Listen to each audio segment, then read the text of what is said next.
Good morning friends, नमस्कार, जय हिंद, जय भारत। मेरा नाम केदार कुमार और हम इस वीडियो में डिस्कस करेंगे आपके साथ nature and significance of management. ये वीडियो बेसिकली उन लोगों के लिए है जो क्लास 12th में कॉमर्स लेकर के पढ़ाई कर रहे हैं। क्लास 12th का BST का जो बुक है, बिजनेस स्टडीज़ का बुक है, उसका पहला चैप्टर का नाम है nature and significance of management. इस चैप्टर में बेसिकली हम लोग सीखने वाले हैं मैनेजमेंट क्या है, उसके क्या नेचर है, उसके क्या सिग्निफिकेंस है, उसके कितने लेबल्स होते हैं, उसका कॉन्सेप्ट्स क्या है, एवरीथिंग अबाउट मैनेजमेंट्स। तो इस वीडियो स्टार्ट करते हैं और ये वीडियो मैं रिकॉर्ड कर रहा हूँ, पूरे चैप्टर वाइज सारे टॉपिक्स रिकॉर्ड करूँगा और पूरा बुक को अल्टीमेटली रिकॉर्ड करके मैं वीडियो के फॉर्म में आपको यूट्यूब पे अवेलेबल कराना चाहता हूँ। तो चलिए डिस्कस करते हैं मैनेजमेंट क्या है। तो मैनेजमेंट डिस्कस करने से पहले एक कोटेशन है, यहाँ लिखा हुआ है anything minus management becomes zero. कुछ anything, man, machine, labour, entrepreneur, सब कुछ हो गया अवेलेबल और उसमें मैनेजमेंट नहीं है तो वो सारे रिसोर्सेस जीरो वैल्यू हो जाता है। वो सारे रिसोर्सेस कुछ प्रोड्यूस नहीं कर सकते अपने आप में विदाउट हेल्प ऑफ मैनेजमेंट।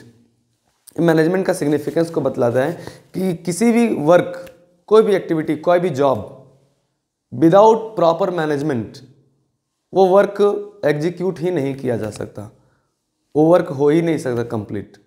तो उस वर्क को कंप्लीट करने के लिए मैनेजमेंट की आवश्यकता होती है। तो आइए डिस्कस करते हैं मैनेजमेंट क्या है।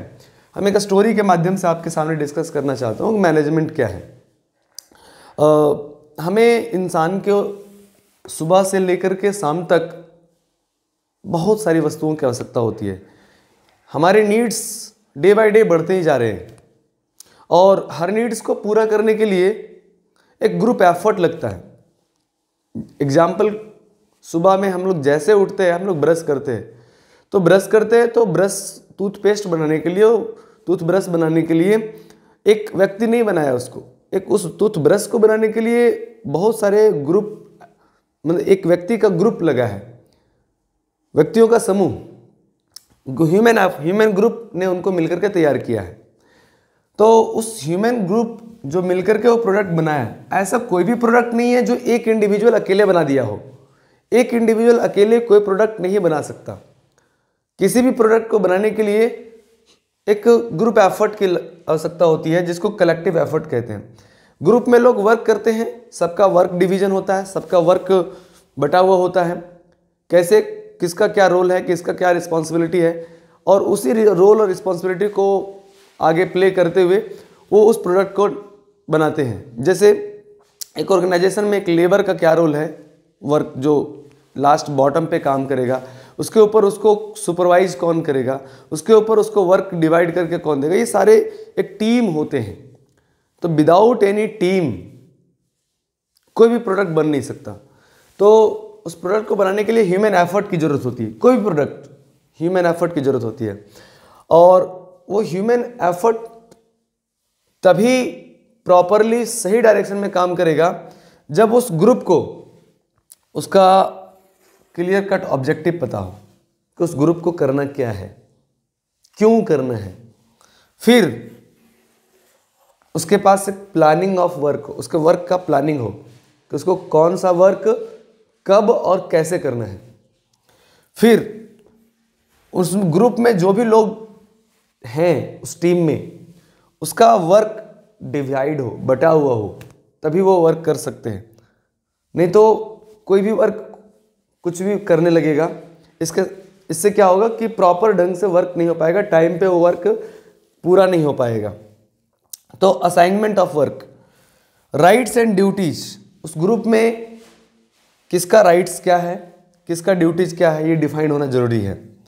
इस्टेब्लिशमेंट ऑफ कोऑर्डिनेशन, और उस ग्रुप में जो भी लोग हैं उसके आपस में एक समन्वय, एक तालमेल होना चाहिए। अंग्रेजी में इसके लिए शब्द यूज करते हैं कोऑर्डिनेशन, हिंदी में शब्द यूज करते हैं समन्वय।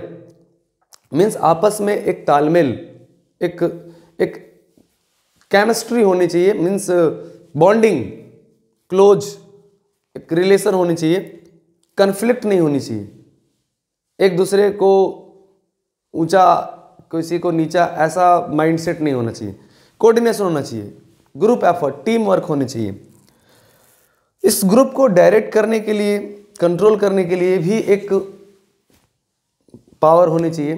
तो ये सारे वर्क, उनको ऑब्जेक्टिव सेट करना, उनका वर्क का प्लानिंग करना, उनका वर्क डिवीजन करना, उनका राइट्स एंड ड्यूटीज सेट करना, उनका बीच में आपस में कोऑर्डिनेशन सेट करना, तालमेल बिठाना, उनको डायरेक्ट करना, उनको कंट्रोल करना, ये सारे वर्क ज़रूरी होते हैं किसी भी ग्रुप को, किसी भी ह्यूमन ग्रुप को किसी भी प्रकार के निर्माण करने के लिए, कोई भी प्रोडक्ट बनाने के लिए, कोई प्रोडक्ट मैन्युफैक्चर करने के लिए।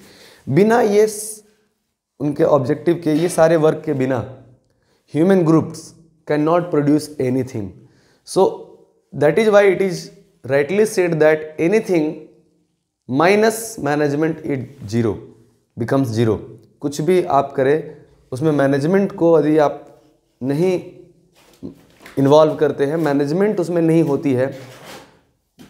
मैनेजमेंट एक इनविजिबल पावर है जो ह्यूमन ग्रुप को प्रॉपर प्लानिंग सेट करके देती है, उसका ऑब्जेक्टिव सेट करके देती है। ये सब नहीं होने के बाद वो ग्रुप ऑटोमेटिकली फंक्शन नहीं कर सकता। तो अभी हम लोग समझे कि मैनेजमेंट का क्या है। वो बेसिकली हम कह सकते हैं कि एक वर्क का सीक्वेंस है, सीक्वेंस ऑफ वर्क है, सीक्वेंस ऑफ वर्क है जिसमें प्लानिंग्स, उसका ऑब्जेक्टिव डिफाइनिंग, प्लानिंग, उसका वर्क डिवीजन, उसका राइट्स एंड ड्यूटीज सेट करना, उसमें कोऑर्डिनेशन सेट करना, डायरेक्ट करना, कंट्रोल करना, ये पूरा एक सीरीज ऑफ वर्क है।